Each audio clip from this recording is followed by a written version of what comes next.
आपण बनवणार आहोत कॉर्नचा चिवडा. कॉर्नचा चिवडा बनवण्यासाठी मी 1 पावशर कॉर्न घेतलेत. ते आपण स्वच्छ आधी धुवून घ्यायचे. मी कॉर्न स्वच्छ धुवून घेतलेत. आता कॉर्नचा चिवडा बनवण्यासाठी आपल्याला पोहे पण लागणार आहे. तर मी हे 1 कप पोहे घेतलेत.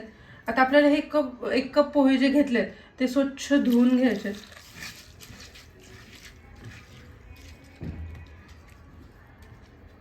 पोहे आपले आता स्वच्छ धुतलेत.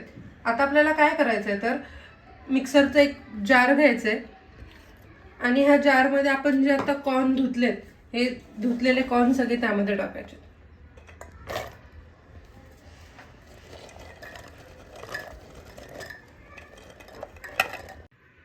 आता हे कॉर्न आपण मिक्सरच्या जारमध्ये घेतलेत. आता आपल्याला यामध्ये 3 ते 4च लसूण टाकायचे आहे पाकळ्या. जास्त लसूण पाकळी टाकू नका, नाही तर काय होतं खूप लसूण लागतं नाही तर. आणि आपल्याला एक तिखटपणासाठी हिरवी मिरची टाकते मी 4. तर आपल्याला ह्या अशा तोडून टाकायचे आणि एकदम असं चालू बंद करून हा आपल्याला जे प्रॉपर कॉर्न, हिरवी मिरची आणि लसूण मिक्सरला बारीक करून घ्यायचंय. पण खूप बारीक नाही करायचंय, असं मीडियम जाडसर ठेवायचंय आपल्याला हे. तर मी आता हे जाड कशा पद्धतीने जाड करायचं हे ते तुम्हाला दाखवते. हे जे वाटण आहे ते मी ग्राइंड करून घेतलंय. तर अशा पद्धतीने आपल्याला जाड ठेवायचंय. खूप स्मूथ असं करायचं नाही, एकदम बारीक आपण जसं वाटण वाटतो तसं वाटायचं नाहीये. तर अशा पद्धतीने थोडं जाडसरच ठेवायचंय. आता कढईमध्ये आपल्याला तेल घ्यायचंय. तर हे जे आपण चिवडा करणार आहोत कॉर्नचा, ह्याला थोडं तेल जास्त लागतं कारण कॉर्न जे आहे ते ऑइल जास्त ॲब्सॉर्ब करतं. त्यामुळे मी 3 पळी तेल घेते ह्यामध्ये आणि आपलं तेल चांगलं गरम होऊन द्यायचं. ह्यामध्ये आपल्याला जिरं, मोहरी वगैरे असं काहीही टाकायचं नाहीये. तेल आपलं चांगलं तापलंय. आता आपण ह्यामध्ये जे ग्राइंड केलेलं आहे वाटण ते सगळं ह्यामध्ये टाकणार आहे.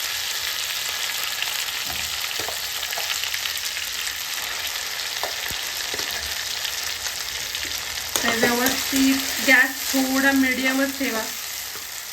आता हे व्यवस्थित आपल्याला असं परतवून घ्यायचं तेलावरती.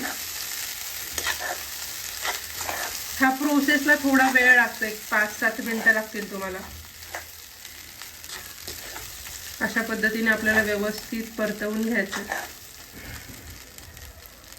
हे बघा, तुम्ही बघू शकता 1 मिनिट झालंय आपलं हे जे मिक्सर मधून काढलेलं जे वाटण आहे ते टाकून.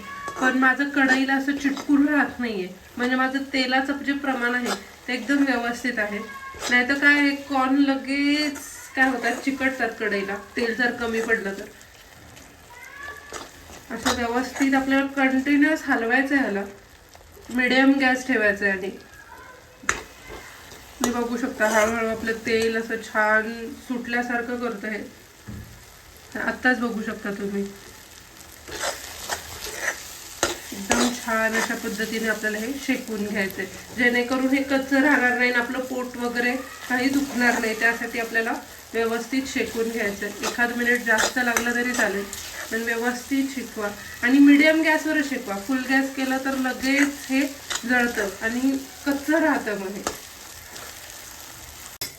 आता ह्या वेळेला आपण काय करायचंय, 2 ते 3 मिनिटं झालेत आणि खाली असं बघा चिटकायला लागले आपलं हे कॉर्न सगळं.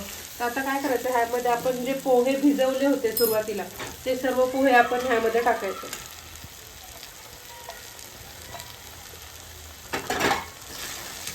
व्यवस्थित हे एकजीव करायचंय.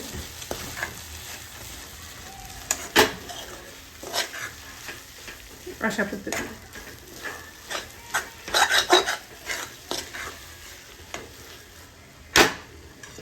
आता आपण ह्यामध्ये काय करायचं तर सर्व मसाले टाकायचे.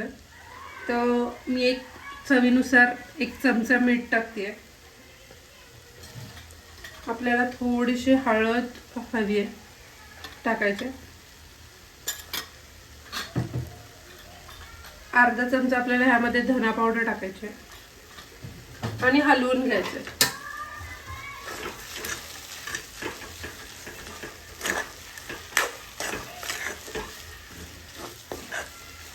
ह्या वेळेला तुम्ही चेक करू शकता तुमचं तिखट व्यवस्थित आहे का, तुम्हाला जसं हवं तसं. जर तुम्हाला अजून तिखट हवं असेल तर तुम्ही ह्या वेळेला ह्यामध्ये लाल मिरचीही टाकू शकता.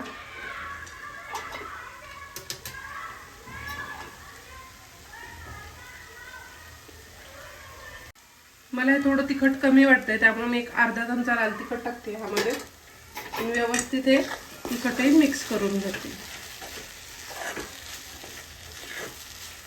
हे जे मी मिश्रण आहे जे शेकते ह्याला 4 ते 5 मिनिट झाले टोटली.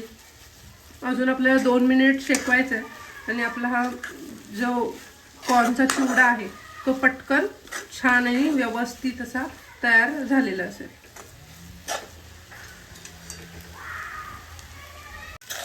हे बघा अजून 2 ते 3 मिनिटं झाली आहेत आणि आपलं हे जो चिवडा आहे तो छान अशा पद्धतीने रेडी आहे. तर ह्या वेळेला आपण गार्निशिंगसाठी कोथिंबीर टाकूया.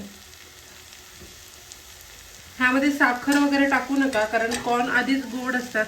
मग साखर टाकली तर अजून गोडूस होऊ शकतं तुमचं हे कॉर्नचा चिवडा. आता आपण हे सर्व करूया. अशा पद्धतीने आपला कॉर्नचा चिवडा खाण्यासाठी तयार आहे.